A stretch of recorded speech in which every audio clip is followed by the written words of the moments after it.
அரசியல் வரலாற்றை கரைத்து குடித்தவரும், திராவிட மாடல் என்று இன்றைக்கு சொல்லிக் கொண்டிருப்பவர்களுடைய வரலாற்றை நன்கு அறிந்தவர்களில் ஒருவருமான மிக சிறந்த பேச்சாளரும் சிந்தனையாளரும், குறிப்பாக இலங்கை தமிழர் பிரச்சனை குறித்து, காவிரி விவகாரம் குறித்து எல்லாம் தமிழகத்தில் கடந்த 50 வருடங்களில் நடந்திருக்கக்கூடிய பல்வேறு சரித்திர ஆய்வுகளை மிக சிறப்பாக செய்து மக்களிடையே எடுத்து சொல்லிக் கொண்டிருக்கின்ற என்னுடைய அருமை நண்பர் திரு KS ராதாகிருஷ்ணன் அவர்கள் இப்பொழுது நம்மிடையே உரையாற்றுவார்.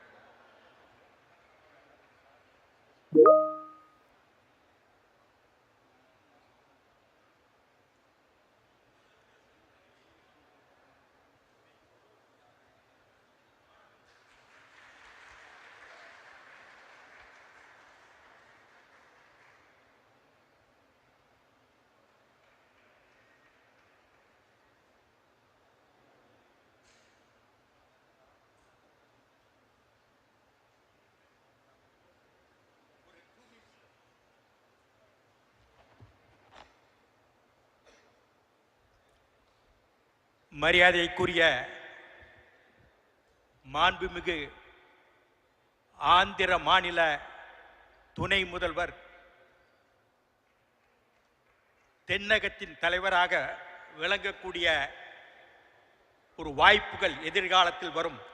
ஏன் இந்தியாவின் பிரதமராகக்கூடிய வாய்ப்பு கூட பவன் கல்யாணுக்கு இருக்கின்றது. அவர் வயதோ 53, இன்னும் எத்தனையோ காலங்கள் இருக்கின்றது. தமிழகம், கேரளம், கர்நாடகம், தெலுங்கானா, பாண்டிச்சேரி என்ற ஒவ்வொரு பகுதியிலும் அவரை பற்றி கேட்கின்றார்கள். அப்படிப்பட்ட பவன் கல்யாண் அவர்கள் இங்கே ஒரு தேசம் ஒரு தேர்தலை பற்றி சிறப்புரையாற்ற இருக்கின்றார்கள்.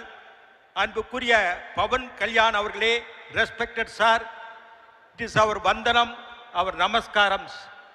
அன்புக்குரிய தமிழ்நாடு பாரதிய ஜனதா கட்சியின் தலைவர்